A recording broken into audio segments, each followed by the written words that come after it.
Seja bem-vindo ao MDA, coloque seu fone de ouvido e viaje com a gente no mundo dos animes.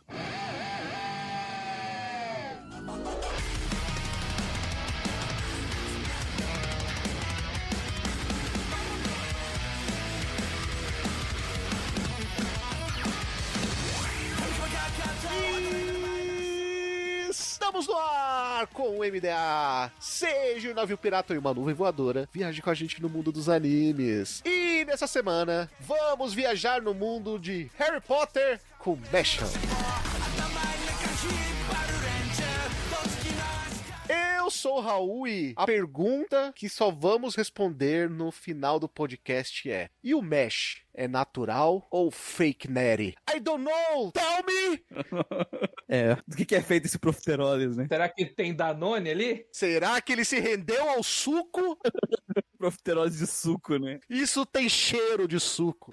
Eu sou o Muriel e esse anime conta a história de uma criança que veio do planeta Músculo e foi estudar na escola do Harry Potter. É praticamente o Saitama no mundo de Harry Potter. Mano, quando eu vi ele malhando, só lembrei daquele anime do Músculo Total. Nossa! Tá tocando aí a abertura de Músculo Total. Esse é difícil alguém que pegou pra ver essa bomba. Vulpix. Eu sou o Guizão e só usa magia quem não se garante na porrada. Exatamente. É monge, pra que precisa de magia, né, velho? Você vê a tranquilidade no olhar de um homem que não precisa de magia pra quebrar a pessoa na porrada. Alguém que se garante, né? Na hora que o cara levanta pra falar magia, já perdeu 3 dentes. Né? Tranquilidade que ele fala assim: não, se você mexer o saco, eu vou te quebrar na porrada. Ele não grita, ele não fica nervoso, irritadinho. Ele só vira assim com toda a calma do mundo e fala: eu vou te quebrar na porrada. Ele nem fala, ele só arrebenta o cara na porrada. Ele só vai lá e faz, né? Ele falou algumas vezes durante a temporada. E se a gente parar pra pensar, ele é o oposto de um outro protagonista que não tem magia e grita muito, hein? Então, assim, o Asta grita muito, ele é calmo. Eita. Nossa, realmente é o completamente ao contrário. E ele não precisa de uma espada pra isso. Não. Exatamente. É, amigo. Pra descobrir se nosso querido Mesh usa do suco ou vai usar a espada pra ganhar a luta, bora pro podcast após os e-mails.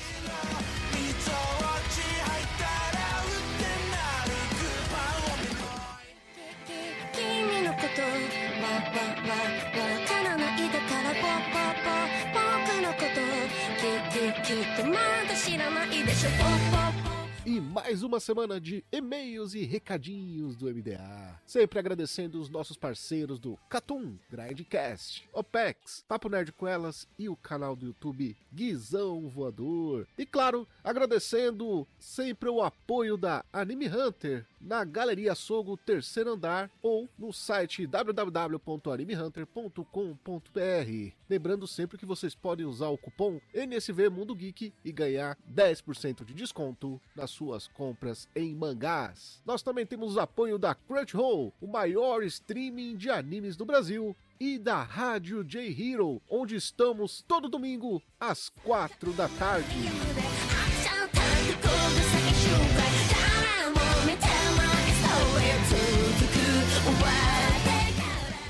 De volta com os e-mails. Semana passada a gente não teve e-mail porque o episódio de One Piece a gente fez às pressas pra sair pra você rapidinho, né? O episódio da série. Mas agora estou aqui de volta. E aí, Lucas? One Piece Live Action. Ah, velho, eu tô com saudade, sabia? Vou falar pra você, eu assisti num dia só, no dia que saiu. E depois eu fiquei com saudade. Eu acho que eu assisti umas 2, 3 vezes esse live action, cara. Eu gostei. Ah, não, sinto falta, viu? Porque parecia que eu tava assistindo outra coisa que eu já sabia que ia acontecer, mas mesmo assim era muito bom, velho. E aquele negócio que a gente até comentou no episódio, né? O bacana é que a gente viu mais do que a gente só via em história de capa, né? Principalmente do Kobe ali, a parte da marinha. Foi bacana. E o pessoal também comentou aqui, parece que nós somos os únicos que gostaram do live action. Fala aí o que o pessoal do Spotify comentou sobre MDA 110 One Piece e a série live action, Lucas. Então, o Wanderson comentou que no Japão a Netflix é parente do Gon de Hunter vs Hunter. Eu não... Ou Hunter x Hunter, né? Que o pessoal vai me xingar se eu falar verso. Eu não entendi. Eu também não entendi, não. Pô, Wanderson, manda tua explicação aí, mano, que eu não entendi, não. Por que no Japão a Netflix é parente do Gon? Eu não entendi, me desculpa. O único parente do Gon que a gente conhece é o pai dele, que nunca tá lá, né? Enfim. Mas explica pra gente aí, Wanderson. Eu com certeza foi uma piada, mas eu não entendi. Mas eu quero entender. Comenta aí nos próximos episódios, por favor. E também tem ele, o Lucas, que é lá da Kiba Station, o Oliver. Oliver Daystar, que ele comentou. Mais um episódio perfeito. Essa equipe do MDA equivalem à tripulação dos Chapéus de Palha. Equipe perfeita. Obrigado, Oli. Valeu, mano. A gente tenta, né, cara? A gente sempre traz aí quem tem mais ou menos um conhecimento, né? O Ansem não deixou a gente dar canelada ali, ficou ali deixando a gente no chicote ali. Marcou pesado.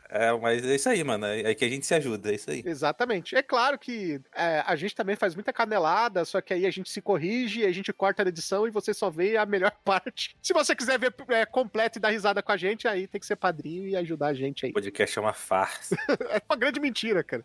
Toda grande mentira que é resolvido na edição. Também temos o nosso mensageiro recorrente aqui, o Odair. Ele falou, pô, essas frases que vocês reclamaram, não sei se é porque eu vivo no interior do Nordeste, mas aqui a gente ainda fala várias dessas coisas. E todo mundo entende. Pra mim parece reclamação de sulista. É reclamação de paulista. Então, eu acho que nem isso também, cara. Também não é de sulista, porque, primeiro, se você pegar a equipe que gravou, foram 2 paulistas, né? O Ansem e eu. O Lucas, que é do Rio, ou seja, nós 3 somos sudestinos e não sulistas, e o Vulpix, que é japonês, então ele nem se encaixa aí na transição. E aí o que acontece? Aí se você olhar, eu e Ansem, a gente foi mais ferrenho, o Vulpix pensa parecido, e o Lucas, que pensa mais parecido com você, também é sudestino. Então eu acho que nem é a questão do lugar, eu acho que é a questão de aonde você foi criado, você escutar ou não isso. Mas quando a gente comentou sobre, é a questão de você tentar fazer alguma coisa que englobe a maioria das pessoas e não uma pequena parte, sabe? Bom, temos mais mensagens agora do episódio 109, The First Slandunk, a mensagem é do João Lucas.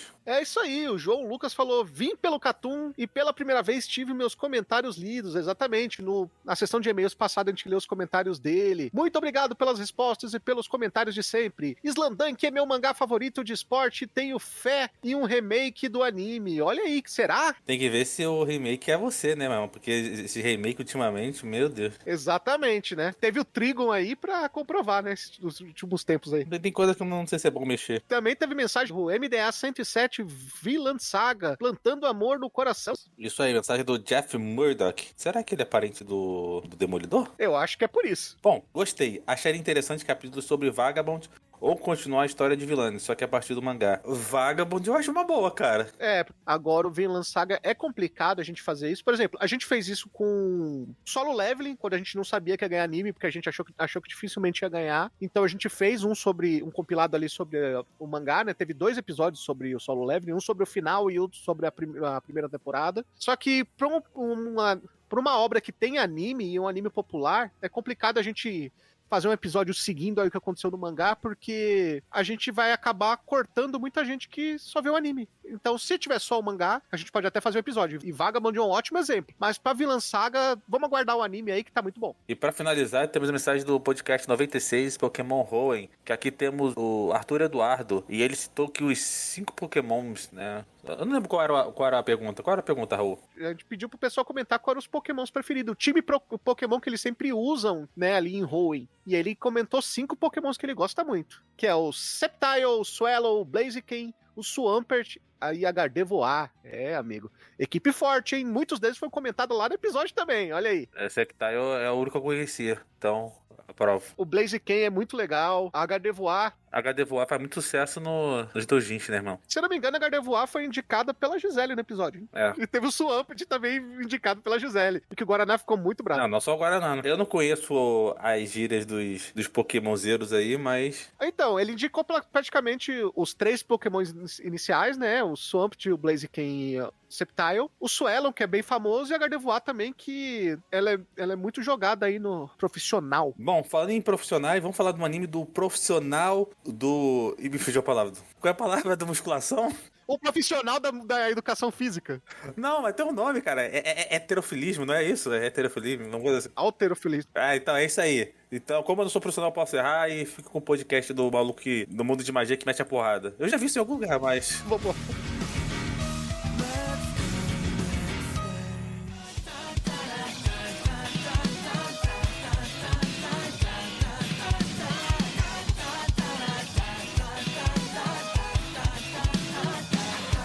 De volta Leitura dos e-mails com o nome original Mashal. Gênero ação, aventura, fantasia e comédia. Estreou lá no Japão em 8 de abril de 2023 e teve seu último episódio publicado em 1º de julho de 2023. No Brasil, você pode ver na Crunchyroll, tanto dublado quanto legendado, olha que beleza. Oi, beleza. Com seus 12 episódios do estúdio A1 Pictures, que é o estúdio de Kaguya-sama Love's War e o Otakoi. Aí quando a gente vê o Love's War, a gente sabe qual anime foi feito com menos orçamento, né? Tu compara as cenas principais do Love's War com o Marshall, tu sabe qual que teve menos orçamento. Fácil. Ah, com certeza, com certeza. Até porque, muitas vezes você nem vê o macho batendo na pessoa. Quando foi, ele já bateu. Economizar aí, né, velho? Começar os frames, né? Até porque todos os artistas aí, todos os caras que desenham frames do Japão estão desenhando One Piece, né? Contratou todos os estúdios, né? Ficou o resto dos estúdios vazios. Né? Quase gerou uma greve lá no Japão, porque tá todo mundo trabalhando em One Piece e não tem ninguém pra desenhar pros outros animes, cara. O One Piece tem que faz um episódio com orçamento de filme e depois é 3 episódios de reprise, né? Nossa. Exatamente.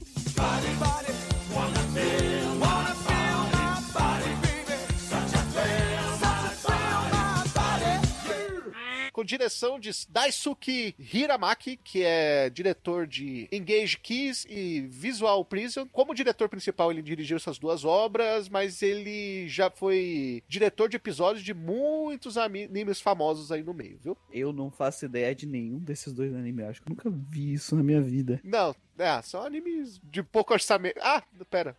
São animes, definitivamente são animes, né?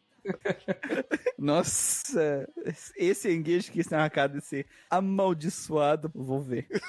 Olha aí. Google Imagens, é assim que eu decido. Se tem cara de ser amaldiçoado, é bom. Justo. Só que ao contrário. Eu vejo o Baki, eu vejo qualquer coisa. Véio. Olha aí. Nossa, Baki é cruel, viu? Baki é doído. No Brasil, o anime é dublado pelo estúdio Som de Veracruz, com direção de dublagem de Eric Bogleo. A fonte da obra é um mangá, né, do autor Hajime Komoto. Editora Shueisha, aquela revista Weekly Shonen Jump, no Brasil, publicado pela Panini. Olha aí, que beleza. A Panini tá trazendo muita coisa aí ultimamente. O mangá acabou recentemente, né? O mangá do Marshall. Acabou esse ano, né?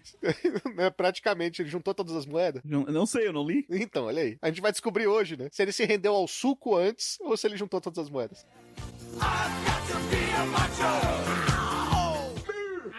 E Gui, conta pra gente qual que é a sinopse do anime. Em um mundo mágico em que todos são capazes de usar magia e a habilidade nessas artes decide tudo, Mashi é um jovem que mora no meio da floresta, afastado de todas as outras pessoas e que se tornou um monstro da musculação. Seu segredo é ser incapaz de usar magia. Quando esse segredo é descoberto por outras pessoas, a vida dele vira de cabeça para baixo. Por alguma razão, ele acaba entrando em uma escola de magia com o objetivo de ser o melhor dos alunos. Começa aqui uma história de fantasia onde toda magia será esmigalhada pelo poder de músculos bem treinados. Todo mundo de Harry Potter toma porrada do protagonista japonês. Essa que é a história principal, é isso? Exatamente. É legal ele fingindo, né? Magia de... Como é que é? Porque ninguém pode descobrir que ele não tem magia, né?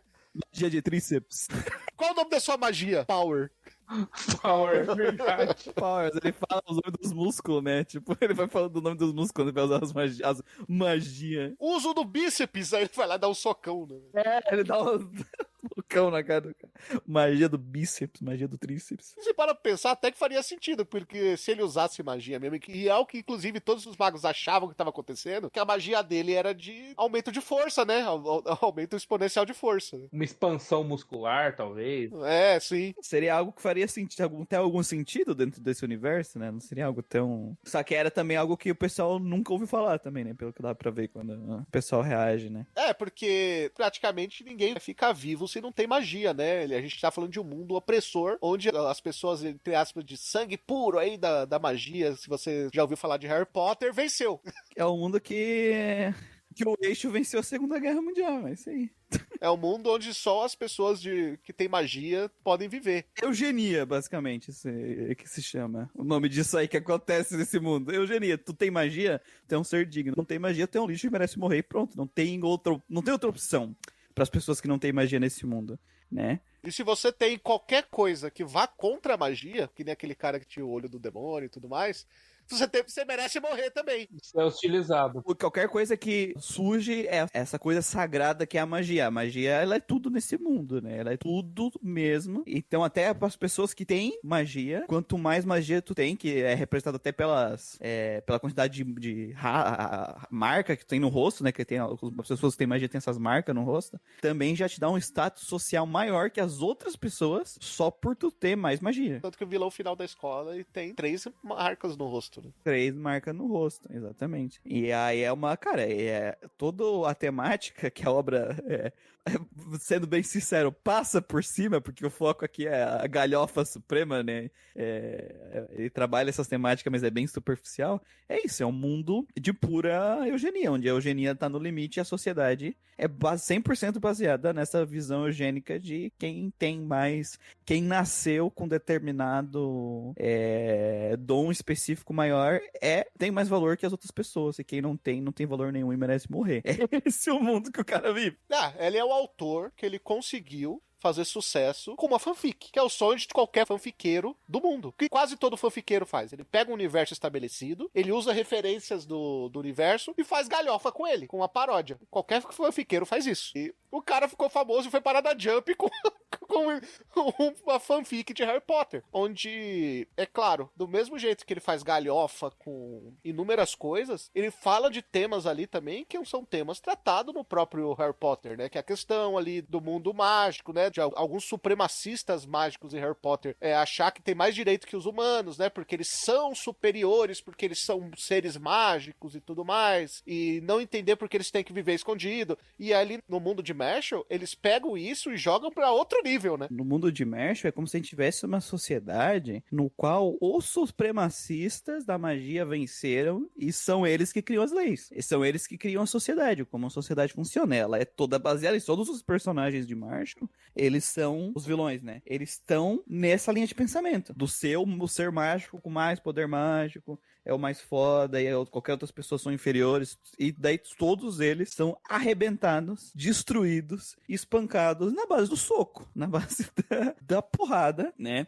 Toma o soco até a suástica virar catavento, famosa frase. É isso que acontece com eles. E essa é a temática. Até por isso que o nosso querido cabeça de cogumelo O cara chama ele disso o tempo todo. Até por isso, ele que tem todo o visual do Harry Potter, né? Pegaram o cabelo do Harry Potter e botaram nele ali.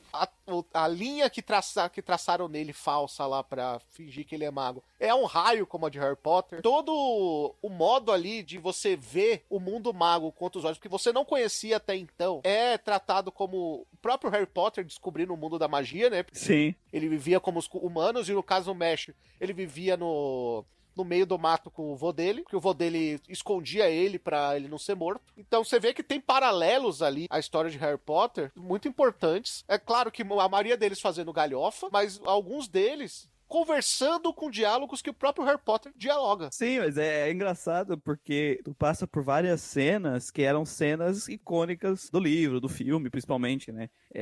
Das adaptações, coisas que realmente acontecem na obra, só que por ele não ter magia, ele tem que resolver as coisas do jeito absurdo, assim, porque ele não é simplesmente um cara forte, o cara é realmente o Saitama, né? Não tão invencível, assim, não tá essa impressão de ser invencível que nem o Saitama dá na obra dele, mas no sentido que ele é tão mais forte que quase todo mundo ali, que ele é tão absurdo que ele consegue, sem fazer magia, passar por estar fazendo magia, né? De tão absurdo que ele é. Ele quebra as regras, né? Que geralmente o que quebra as regras do mundo é a magia, mas ele quebra as regras do mundo com o próprio corpo, né? Com a própria força. Sim. E falando das referências, já no começo, a cabana que ele mora com o avô dele é idêntica à cabana do Hagrid, né? Não sei se vocês repararam nisso. Sim, sim. Mano, é idêntica. Se você olhar o formatinho ali do telhado, né? A portinha, a escadinha, lembra muito, né? E essa obra, como o Raul falou, é uma fanfic aí, uma paródia de Harry Potter que o cara conseguiu construir de uma forma totalmente galhofa e engraçada, que se torna atrativo. Não é uma cópia, é uma obra original com muitas referências e com, vamos dizer assim, um toque próprio aí. Ele pegou todo aquele universo e trouxe uma originalidade ali, né? Que faz ser tão divertido, né? Tem o professor lá, que é a cara do Dumbledore. Sim. Que o Draco Malfoy do anime, que também... Ah, o Chapéu Seletor. Vocês lembram de como que é o Chapéu Seletor da obra? Tipo a estátua de unicórnio, né? Ele é do unicórnio que lê a mente, velho. Ele só está pensando em profiterol. Aí eles explicam antes, né, quais são as 3 casas, né, que é a orca, o lobo e o falcão, né, que é a dele. O lobo são dos supremacistas, né, que são as pessoas que são mais inteligentes, mais fortes. As orcas ali são as pessoas X, e a dele ali são as pessoas valentes e tal. É o Grifinória, né, do Harry Potter, praticamente, é a dele. Eles fizeram 3 excluíram o Lufa-Lufa, né? Foi isso que eles fizeram. Achei bullying, hein? Quero mais. Essa obra nem faz bullying com o Harry Potter, né? Então... E aí você pega, o cara só pensa em profiteroles, né? Só pensa ali no docinho dele. Aí o unicórnio pensa, não, pera, pra orca ele não pode ir porque ele não é lá tão inteligente. Ele também não pode ir lá pro lobos porque, sei lá, eu não tô vendo tanto poder assim e tal. Já sei, vou levar ele pros caras que são corajosos. Foi por eliminação, né, velho? Cara, coitado do unicórnio, velho. Isso que é engraçado, porque ele é um ser tão... E ele é um protagonista que ele é muito diferente dos protagonistas de shonen em geral mesmo, né? Porque ele é apático. Não que ele não tenha empatia, ele é uma pessoa que tem empatia, mas ele se demonstra uma pessoa apática. Ele não tem emoção, ele não demonstra. Saitama, né? Só que é um Saitama introvertido, né? Acho que falta tato social. O Saitama é extrovertido, ele tem um pouco de trato social, até porque ele era um adulto, né, que trabalhava e tal. O Marshall, ele não tem noção de viver em sociedade nenhuma, assim. Ele nunca viveu em sociedade, né? Ele tinha que viver escondido. Tanto que ele só ia pra cidade com o vô dele. E como ele foi pra cidade sem a marca, foi ali que ele foi descoberto, né? Ele só foi lá pra comprar profiteroles. E vai saber por quê ele foi lá comprar, que a gente descobre depois que ele faz com qualquer coisa, né? Sim, ele vai... A cena da Mandrágora eu ri demais. Porque é isso que é o legal, porque ele criou um personagem que ele tem algumas características e ele tem as suas piadas estruturais, né? Tem um nome pra isso, mas tem as suas próprias piadinhas. Cada personagem tem as suas, né? A dele é o profiteroles, é a musculação e é a porta. Porque ele não consegue abrir uma porta. Ele sempre abre a porta pro lado errado e como ele é muito forte, ele arrebenta a porta. O melhor foi a última, né? O cara pergunta pra ele, você sempre tem que quebrar a porta? Ele, desculpa, dessa vez eu tentei bater. É muito bom, velho. Porque o autor, ele sabe brincar usando essas características inerentes do personagem, pra fazer múltiplas piadas dentro das situações que a gente vê de Harry Potter. Então, como ele não tem magia, pra acalmar lá a Mandrágora, ele dá um tapa. Ele bota pra dormir de outro jeito, velho. É muito bom. Os caras botam... Tem um personagem que derruba esse anime aí, cara. Porque o Finn, ele é o maluquinho do Kimetsu, mano. Só fica gritando e chorando. O Finn é o maluco meio loiro, meio moreno. É verdade. É uma mistura ali do Rony. O Finn é o irmão do Rainy lá, do Conselho de Magia. Gostei muito do protagonista, da forma que usa o protagonista. As temáticas que a gente discutiu ali do começo, da eugenia e tal, elas estão ali na obra, mas ele trabalha de uma forma bem ok, assim, bem superficial. É uma coisa bem básica, assim, que tu espera de construção de personagem de shonen, assim. Não tem nada muito especial, assim, nada muito... Uma construção, tu vai chorar pela história dos personagens, que são mega nada. Não. Mas o Marshall, a forma que ele usa pra fazer as piadas e tal, eu sei que ele vai fazer uma piada com cada musculação, eu sei que vai, mas eu rio sempre, porque o time cômico é muito bom. Só que eu acho personagens secundários fracos, cara. E legal é que faz sentido. Tudo que é usado no Marshall faz sentido. Por exemplo, ele come bastante profiterole. Aí tem um episódio que ele tá comendo, não sei o quê. Aí ele joga alguma coisa nele, ele se defende. Aí ele falou, pô, você fez eu perder energia à toa, sabe? Você fez eu perder proteína, alguma coisa assim. Aí você vê que aquele negócio do bodybuilder meu, né? Ele se alimenta pra manter o corpo musculoso, sabe? Como a gente tava falando, o autor soube pegar elementos de uma outra obra e fazer aquilo ser divertido. Apesar de não ter essa profundidade toda, né? Porque o O anime em si, ele se vende pra ser um grande anime de humor, né? Uma paródia. Sim. Então, assim, a gente não tem essa profundidade, fala de temas importantes, mas não tem aquela profundidade toda e tá ok. Ele não enganou a gente. Ele chegou já desde o primeiro episódio com essa proposta, que ia ser um anime de zoeira, de dar risada, e espere isso. Espere uma paródia. A gente tá falando de um anime de paródia, com foco em comédia. Essa é a parte que tem que estar mais bem feita nele. Essa é a parte onde o autor, se ele falhar, a obra falha como aquilo que ela queria ser, né? E pra mim, nessa parte específica, quando a gente tá falando do protagonista e das cenas que envolvem ele, pra mim o anime é muito bom nesse sentido, assim, a obra. Eu só sinto falta dos personagens secundários conseguirem ter um espaço pra eles ainda conseguirem fazer esse patamar crescer, porque os outros personagens, mano, secundário ali, do grupinho dele, eles são qualquer coisa, né? Pelo amor de Deus. Mas eu concordo. Os personagens, todos os secundários, a maioria das vezes, eles só são usados como escadas pro próprio Marsh, né? Escada pro Marshall. Mas é praticamente o tempo todo. Tanto que o que você comentou, Muriel, sobre nenhum deles fazer você ter empatia por eles, sabe? Tirando o próprio Marshall, porque até as histórias da maioria deles, que são histórias tristes, sabe? São contadas de qualquer jeito.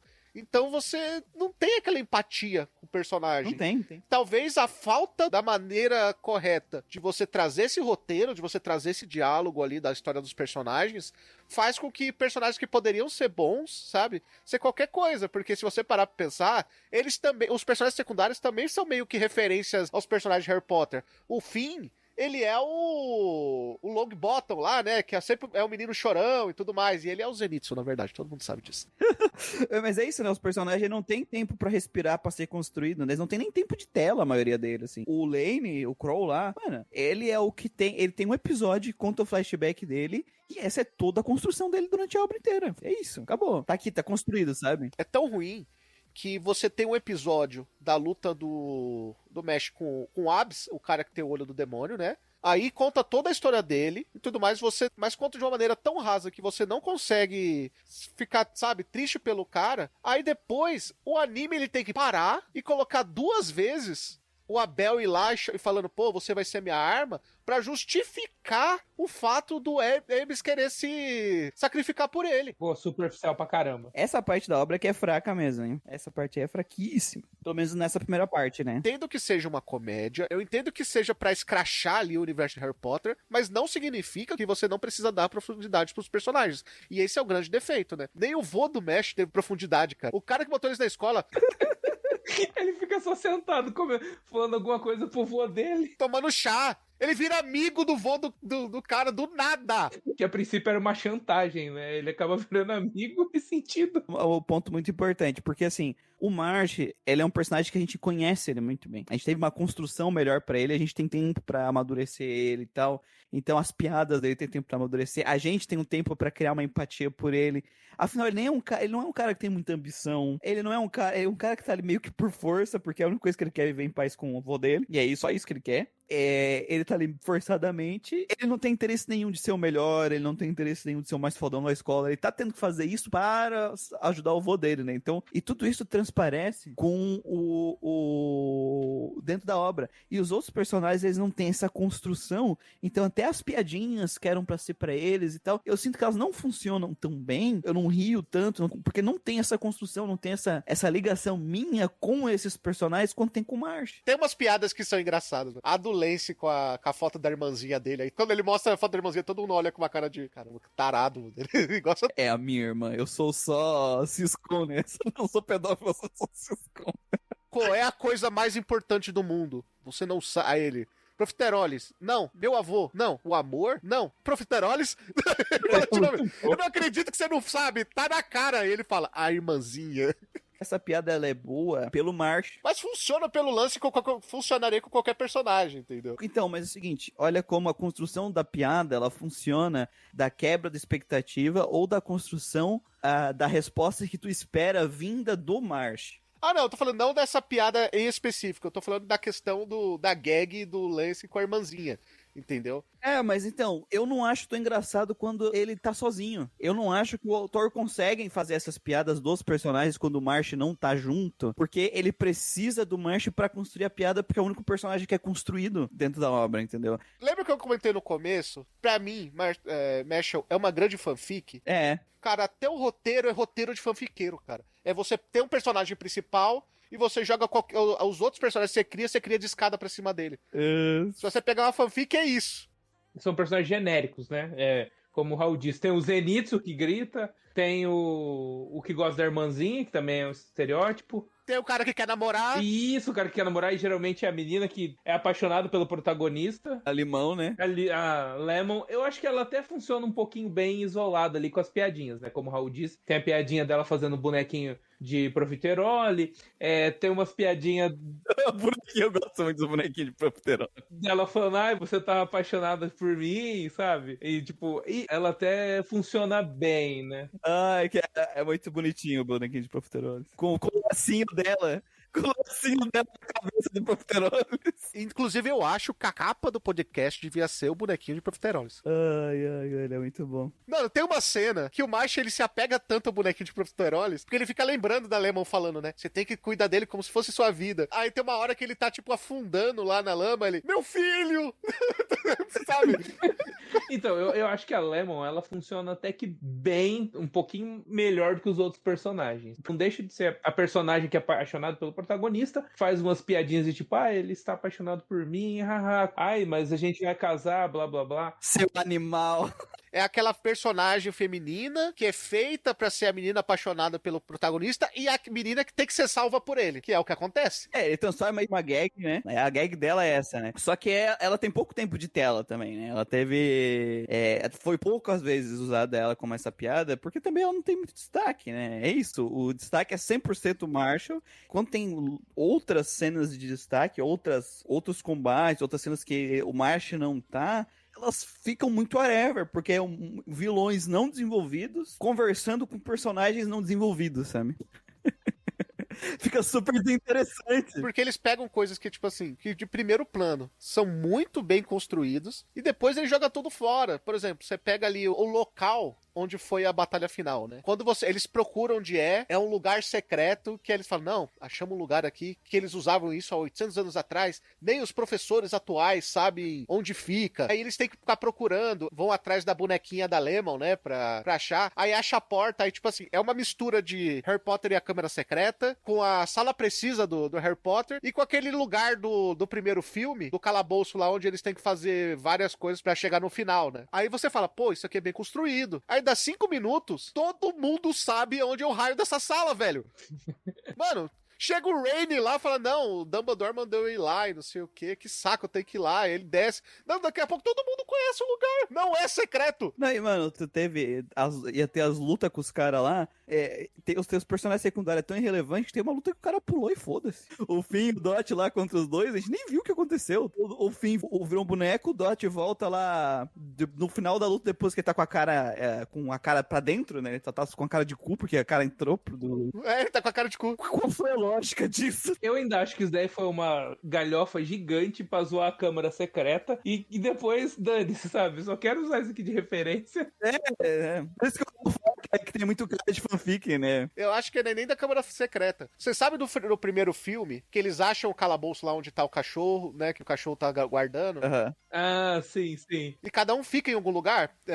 No filme não tem isso, mas no livro a Hermione, ela passa pro negócio que ela tem que tomar as poções, né? E ela tem que tomar a poção certa. Num lugar que tem um monte de poção lá, só uma que era certa. Uhum. Aí depois você tem o do Rony, o xadrez bruxo, né? Que até tem no filme. E aí, tipo assim, os dois ficam por lá e o Harry vai sozinho, né? Pra onde tá o vilão. Então eu acho que isso aí só foi uma grande referência a isso, cara. Eu acho que assim, faltou sim profundidade pra outros personagens, né? Mas faltou também, ele compensa ali no humor. Eu gosto, eu me diverti bastante assistindo, é engraçado. Ele é engraçado, ele é. O Marsh é um bom personagem, ele é.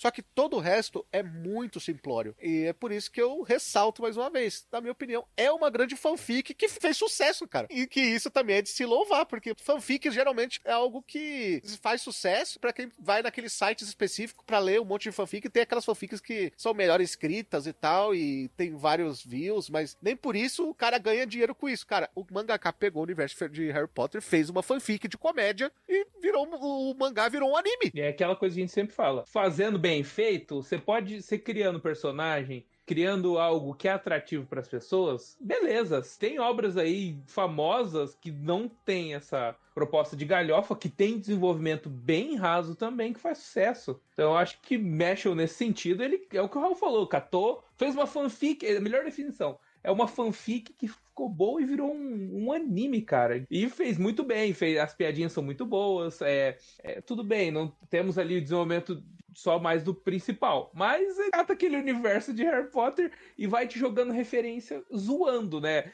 Igual a cena da vassoura, eu não sabia o que ia acontecer, como que ele ia jogar o quadribol daquele universo se ele não conseguia voar. O cara simplesmente me sai voando, mexendo as perninhas rápido e, sei lá, quebrando o ar ali. A outra cena é melhor, que é a cena da aula de como aprender a usar a vassoura. Você tem que chamar a vassoura e ela subir. Ele pega, dá um chute no chão e a vassoura sobe.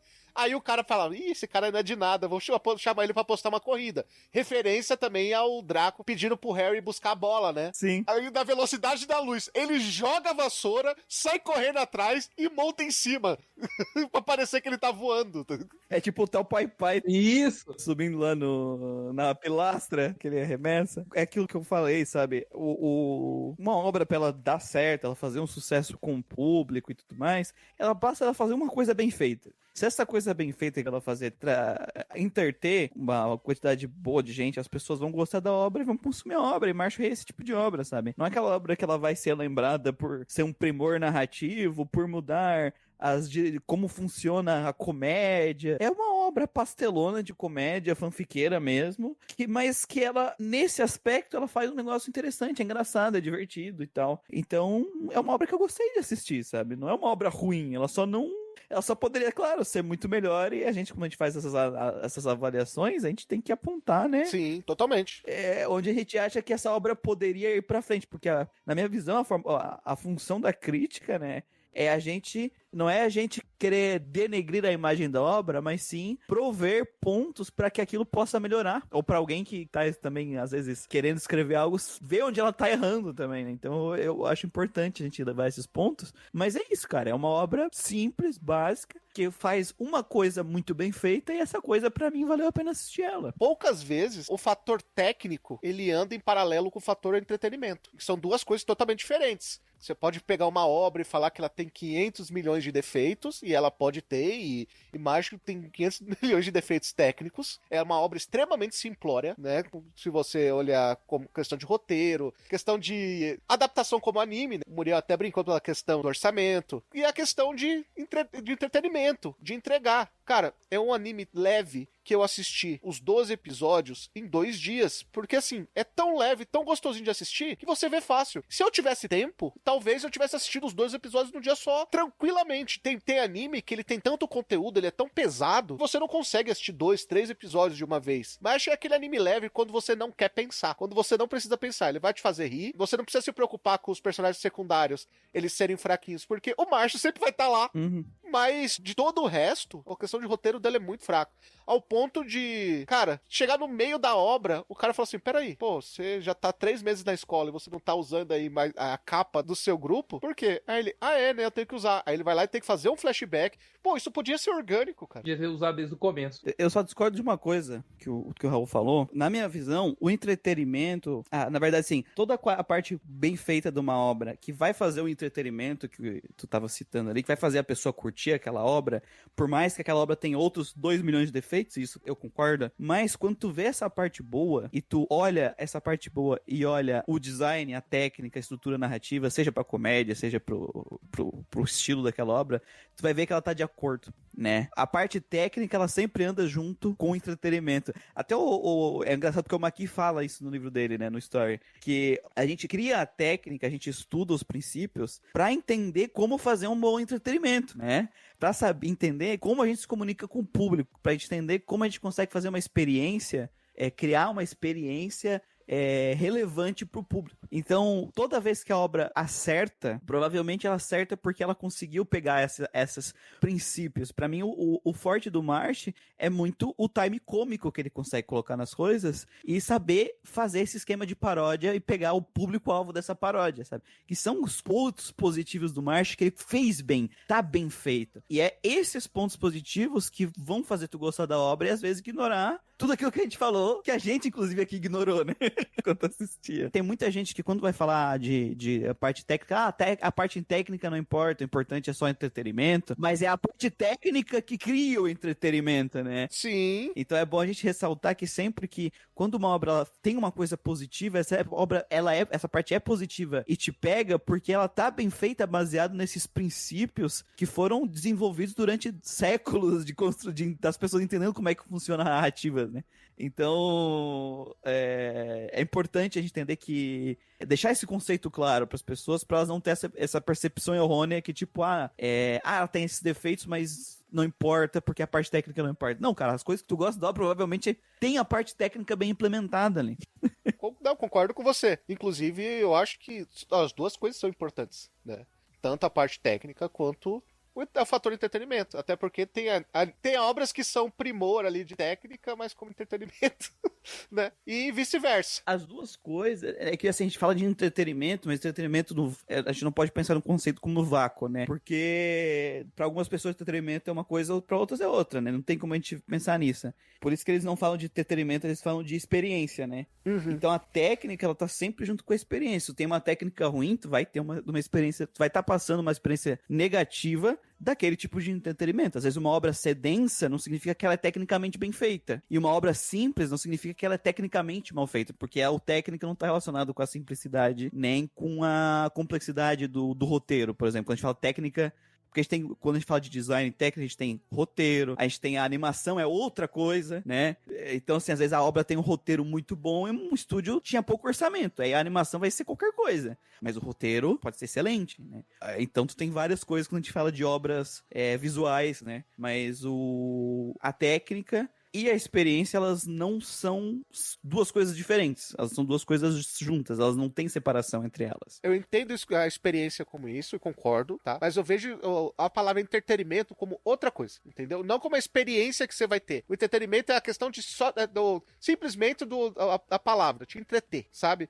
De você pegar, de você assistir algo e você conseguir assistir aquilo ali numa boa e, tipo assim, ou não pensar em outra coisa. É uma obra que ela é leve. Exato. É leve e ela não vai te cansar. Isso, ela não vai te cansar. Ela só vai te entreter. Você vai sentar, vai assistir. Não vai mudar pro resto da sua vida, tipo assim, ela não precisa, sei lá, ter algo filosófico que você vai levar pra sua vida, que vai te fazer pensar, mas vai chegar no dia, você vai ter lá, você vai estar feliz, você vai estar satisfeito porque assistiu alguma coisa que foi gostosa de se ver. E esse é o ponto. A questão experiência, eu vejo como muito mais complexa. Eu não curto usar a palavra entretenimento porque entretenimento é uma palavra muito difícil de tu interpretar, porque o entretenimento ele vai muito do indivíduo, né? A experiência vai muito mais do que no sentido do qual é a experiência que aquela obra quer alcançar, né? No caso do Marsh é uma experiência leve, é uma experiência boa. Porque, por exemplo, antes de a gente gravar aqui, eu fiquei assistindo 1 hora de uma palestra sobre level design. Pra mim, isso foi entretenimento. Pra maioria das pessoas, isso é um pé no saco. Mas eu acho que o entretenimento, ele realmente tá ligado muito à sua impressão individual. Por isso que eu acho a palavra experiência mais interessante, porque a experiência, quando tu tá construindo uma obra, a experiência é a experiência que aquela obra quer alcançar. Uhum. Eu entendi o que o Raul quis dizer. E eu compartilho também do pensamento dele. Assim, a questão do tempo de qualidade que você passou assistindo, não vai mudar minha vida. Provavelmente eu nem lembro direito o nome dos personagens. Mas eu lembro de como foi gostoso ter assistido. E a gente começa a conversar aqui e começa a rir. Então eu acho que é uma obra que não vai mudar minha vida. Não é um Berserk que tem altas filosofias, coisas assim, que realmente fazem você pensar sobre o universo. Mas enquanto eu assisti, e eu também, Raul, assisti, em 2 dias, não assisti em menos tempo, porque eu não tive tempo mesmo, E eu comecei a assistir de forma descompromissada. Eu tava passando no catálogo da Crunchyroll, assisti depois que o anime terminou, né, até a primeira temporada. Eu falei, olha, isso me lembra Harry Potter. Eu gosto dessa coisa de magia, né? Será que a minha expectativa era que ia ser algo meio Harry Potter, no sentido de alguém indo pra escola, soltando magia? Mas aí quebrou totalmente a minha expectativa e eu gostei muito, porque eu não conseguia parar de ver, porque cada episódio era uma surpresa bizarra e eu ia rindo, me divertindo com aquilo e falei, cara, que coisa galhofa. Vendeu a coisa galhofa, porque eu não sabia nada sobre a obra. Eu comecei a ver com outra expectativa. Aí eu vi, eu falei, cara, que regaço que é isso daqui, mas é muito bom. Mas assim, não é nada, como eu disse, que mudou minha vida ou que está no meu top 10, né? Obras. Sim, não. É uma obra que eu adorei assistir e foi uma boa experiência, vamos dizer assim, um bom entretenimento. Da questão técnica, concordo com o que o Muriel fala, da questão de, se ele tem algo que ele acerta muito e é o fator comédia, né? Ele é um anime muito cômico, sabe? Eu não posso falar pelo mangá, porque às vezes a adaptação muda muita coisa. Eu vou falar só pelo anime porque eu não li o mangá. Mas ela é uma história muito cômica. Mas eu também não posso... Tipo assim, ele é assertivo nisso. Então ele tem uma ótima técnica na questão da comédia. Só que eu também não posso deixar de dizer que pra mim é um defeito técnico. Pra mim, Raul, é um defeito técnico. Ele não conseguia emplacar nenhum personagem, fora o Marsh. Ele não conseguia escrever de uma maneira que você se importe com eles, que você tenha empatia a eles, sabe? E é porque, realmente, o roteiro deles, a maneira que eles são apresentados é ruim. Sim. Tanto que o universo, ele só é rico e bem apresentado porque a maioria das coisas ali, que tirando as gags próprias do Marshall, a questão do Profiteroles, né, dele ser um bodybuilder e tal. As outras coisas que te fazem rir são comédias ligadas ao próprio universo do Harry Potter, que já é estabelecido fora do ambiente do anime. Eu não sei, talvez se alguém que não conhece o Harry Potter, que nunca leu os livros, que nunca viu os filmes, sei lá, e a gente vai chegar alguma geração que vai chegar nisso porque os filmes já começaram a ficar antigos pra uma geração que tá chegando, talvez não tenha a mesma experiência de achar aquilo engraçado porque não conhece a obra original. Talvez seja tão engraçado porque a gente conhece. Também, pode ser, mas isso aí às vezes é questão de público-alvo também, né? Funciona muito bem pra gente e funciona pro público-alvo da obra, tá ok, tá ótimo. O que eu quero dizer é que o fato dele não ter, ele ser essa proposta dele ser uma obra mais simples, mais cômica, mais leve, que não quer que tu fique pensando na filosofia do mundo, tipo um Berserker, né? Da vida, faz parte da proposta dele. E é o tipo de experiência que ele quer te entregar. Então a gente tem que avaliar ele dentro desse ponto. E essas coisas que a gente falou dos personagens serem pouco desenvolvidos, pra mim, a questão é que se os personagens forem mais desenvolvidos, isso agregaria para a experiência que ele quer passar. Eu não queria que eles fossem mais desenvolvidos pra gente começar a pensar sobre o universo. Não. Né? Eu sei que vocês também não, mas só pra esclarecer as coisas, né? Pra aprofundar a obra mais, tirar essa leveza. Não, mas pra melhorar essa experiência leve da qual o Marsh se propõe a ser, né? Esse que é o ponto que a gente tem que levantar sempre, né? É sobre o que a obra quer ser, que tipo de experiência. Inclusive pra ele não ter problemas futuros. Sim. Com as próprias explicações que ele tem que dar pela obra. Que nem eu falei, mais uma vez, eu não li o mangá. Eu estou falando só pelo anime que eu vi. Às vezes adaptações mudam muitas coisas.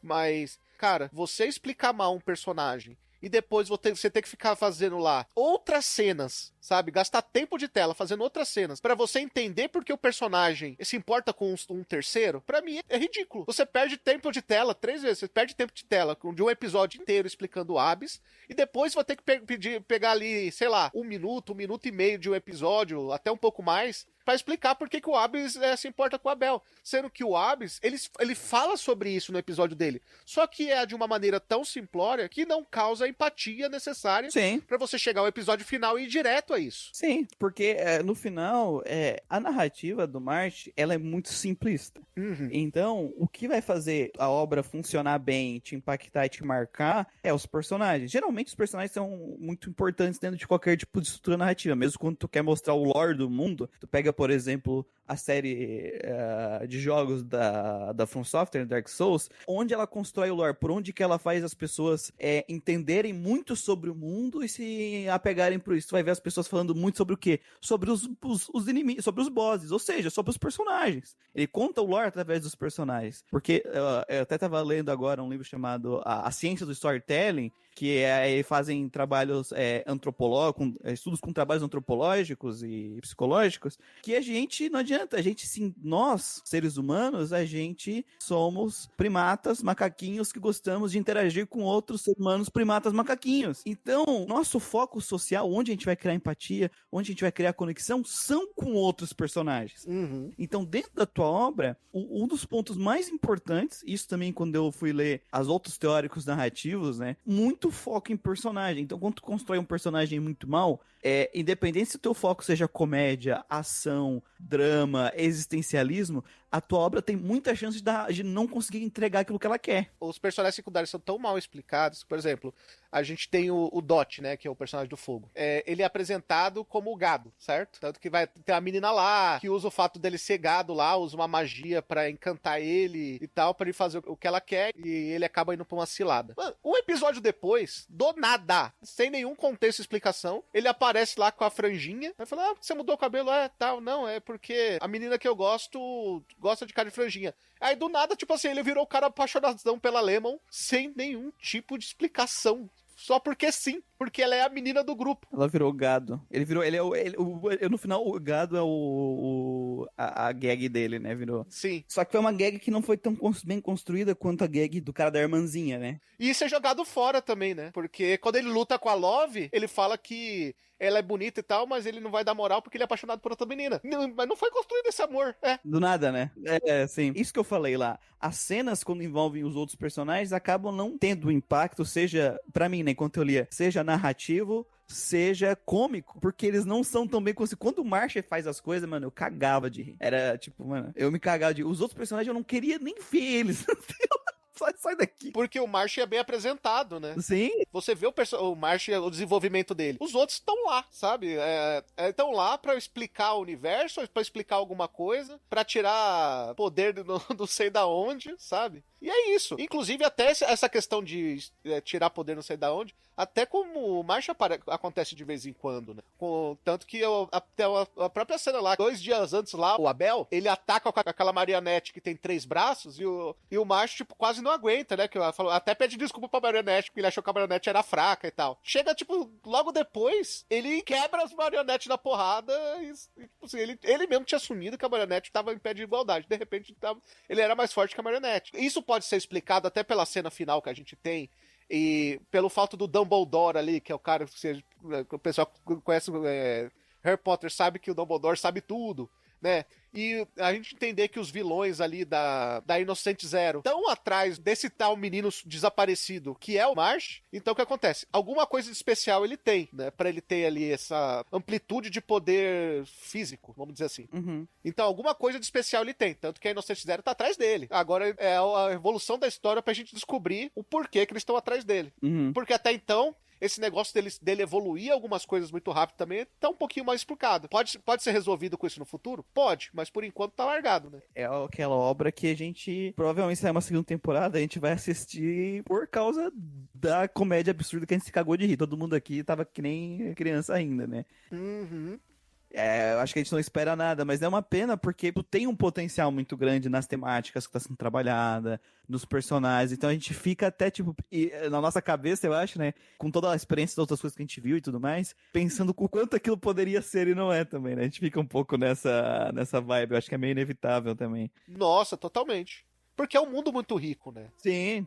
É um mundo muito rico, estabelecido e conhecido. O que facilita muito pra você criar uma história de comédia, porque você pode focar mais na comédia e nos personagens novos, né? Porque o universo tá ali. As pessoas sabem o que é aquele universo. Então você pode brincar com isso. Tanto que as piadas com o universo quase sempre funcionam muito bem. Porque, né, é estabelecido. É estabelecido, sim. E o Marshall, só que eu acho que o único grande problema é que talvez o único personagem novo ali daquele universo que ele pensou foi o próprio Marsh. O resto são escadas pro Marsh chegar no seu objetivo. E é muito pouco, né, pro universo que ele tem ali na mão. Mas mesmo assim, dito isso, eu me caguei de rir, pô.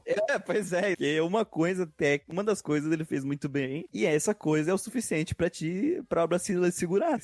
E outra, a gente não pode tirar os méritos desse cara, né? Não é qualquer pessoa, não é qualquer obra que estaria na principal revista shonen do Japão e ganhar animação com uma das empresas mais poderosas do Japão do entretenimento, que é a Sony, né? A A1 é da Sony. Conseguiu terminar, não foi cancelado, 17 volumes. Não, mérito total, porque, de novo, ele fez uma coisa boa, e essa coisa boa ele fez muito bem, e fez todo mundo aqui cagar de rir, e provavelmente fez os leitores do Japão cagar de rir, e por isso que ele continuou. Porque pra fazer isso, que nem eu falei, essa é a minha teoria. Pra te fazer sucesso, se tu tiver uma coisa muito bem feita, e essa coisa muito bem feita tiver ligado com o cerne da tua obra, principalmente, né, se é a parte principal, uma das partes principais da tua obra, tu vai conseguir sucesso. E a gente vê muitas obras assim, essa é uma delas. Afinal, escrever narrativa, mano, é um negócio muito infernal, velho. Olha quantos livros o Oda escreveu lá. Nossa, e o cara mandou bem numa parte. Eu acho que vale qualquer pessoa assistir a obra por causa disso, por causa da parte cômica. Ela é divertida, é uma obra rápida, 12 episódios também. Eu assisti, na época tinha saído só 6 ainda, eu assisti num dia só 6 episódios, né? E aí eu esperei pra sair o resto pra ver os outros 6, sabe? Porque é uma obra que num dia tu pode tirar tranquilamente, assistir, e é muito divertido. Foi muito bom a minha experiência com a obra. Apesar das críticas, né? É uma obra legal. Dito isso, vamos pras considerações finais e notas pra Meshel. Trapézio descendente é o nome disso aí. É ele. É esse que a gente ele quer. que nós vamos buscar. Quando a gente vê também em termos de animação, o anime, ele eu brinco que é aquele anime que a A1 botou um resto de orçamento. Não desdenhando o trabalho das pessoas, mas é claramente é uma obra mediana, assim. Não é uma obra que teve muito empenho visual, pelo menos na minha percepção, que ainda é um pouco limitada nessa parte, mas eu não consigo, quando eu vejo, por exemplo, um Kaguya-sama, que ele se aproveita de todos os aspectos do fato dele ser uma animação para aumentar a dramatização das cenas da obra original. Eu não vi isso muito aqui no Mash, né? Eu não vi esse primor de animação que eu vi no Kaguya-sama nesse sentido aqui no Mash, por exemplo. Então, a gente sabe que, em geral, é uma obra mediana nesse sentido. O roteiro teve todos os problemas que a gente ficou citando aqui no podcast. Então, não esperem uma obra que vai te aprofundar nos personagens, vai te marcar pra sempre. Mas, pra mim, é uma excelente comédia. É divertido. É um anime sessão da tarde muito bom de assistir, assim, num dia que tu quer algo bem leve. E que tu tem que ir na mentalidade certa, esperando um negócio que tu vai lá só pra se divertir. Se tu é um fã, teve uma parte da tua vida que tu leu ou assistiu muito o Harry Potter, vai ser um negócio que tu vai gostar, tu vai se divertir. E é 12 episódiozinho aí, né? Eu vou dar uma nota aí 6,5 pra ele. Então essa é uma obra que vende uma imagem, né? Vende ali um anime galhofa. E te entrega isso. E tem sim seus defeitos, que é o caso de não termos ali personagens desenvolvidos, os secundários, personagens que geralmente são apenas um estereótipo de personagem, que são usados ali para algumas piadas. Então tem sim seus pontos negativos, mas do contrário, o anime é muito divertido, e se você gosta de Harry Potter, você vai rir muito, principalmente nos primeiros episódios, que eles pegam todas aquelas referências do mundo, desde criaturas até, assim, personagens, né? E como eu disse, você vê coisas que você queria ter visto no Harry Potter, como por exemplo, o Draco Malfoy tomando porrada do protagonista. Então, por esse motivo, por ser um anime que eu me diverti bastante, por ser um anime que fez muito bem feito a parte do humor, eu vou dar 7,5 de nota. Pra mim é uma grande fanfic, né? Eu falei várias vezes isso e eu preciso ressaltar, porque é bem isso mesmo. A estrutura narrativa da história, ela é bem pobre. Se você tirar o Marsh ali como fator principal, a história não se sustenta. Você não consegue assistir o episódio inteiro dos outros personagens, porque é tedioso, né? Se o Marsh não tá lá pra ser o cara que os outros viram escada, nenhum dos personagens consegue sustentar sozinho.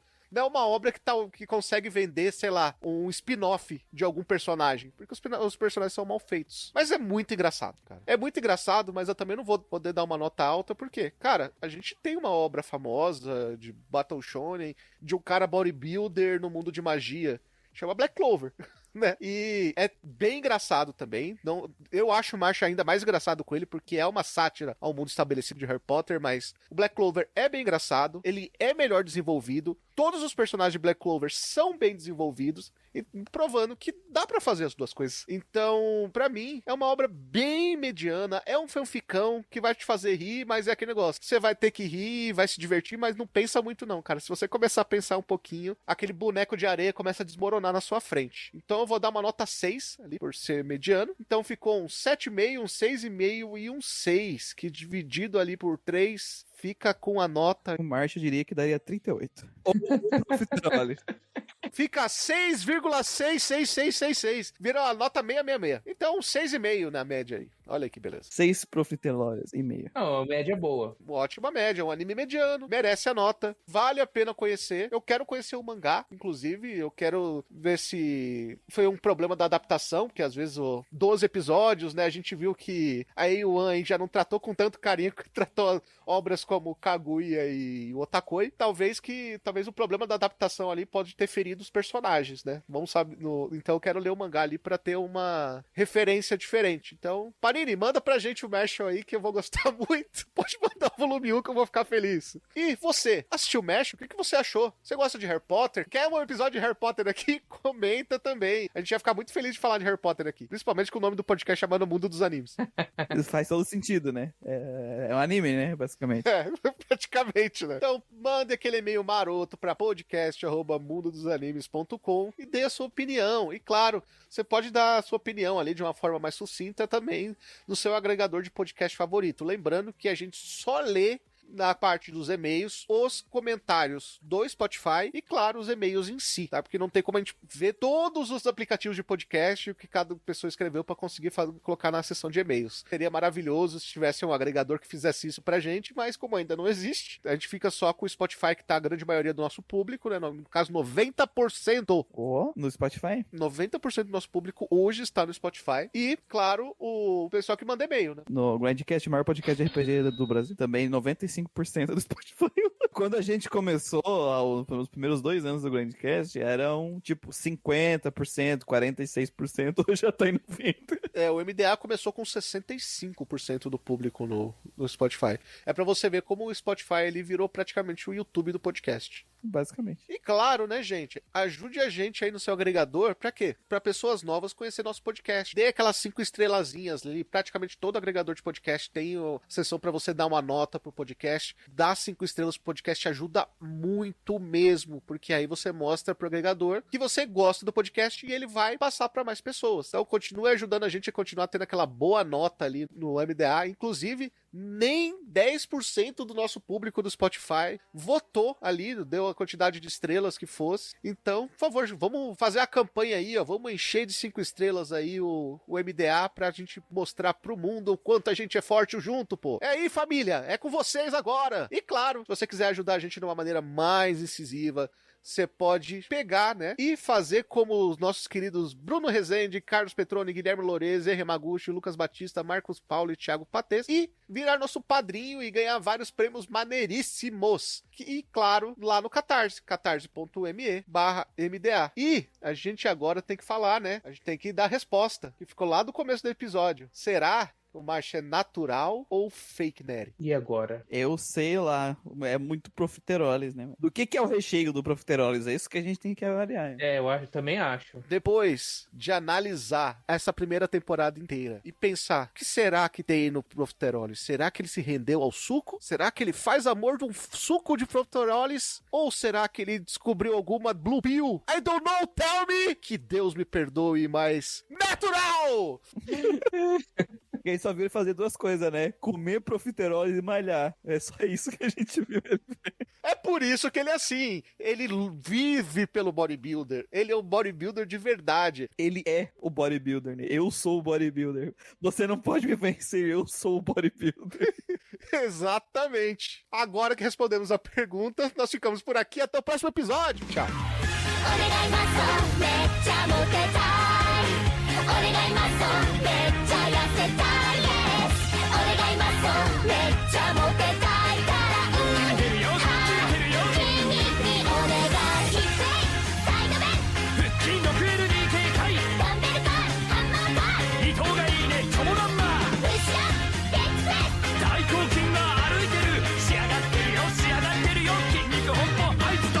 理想の自分を思い描いたら今すぐ始めようトレーニング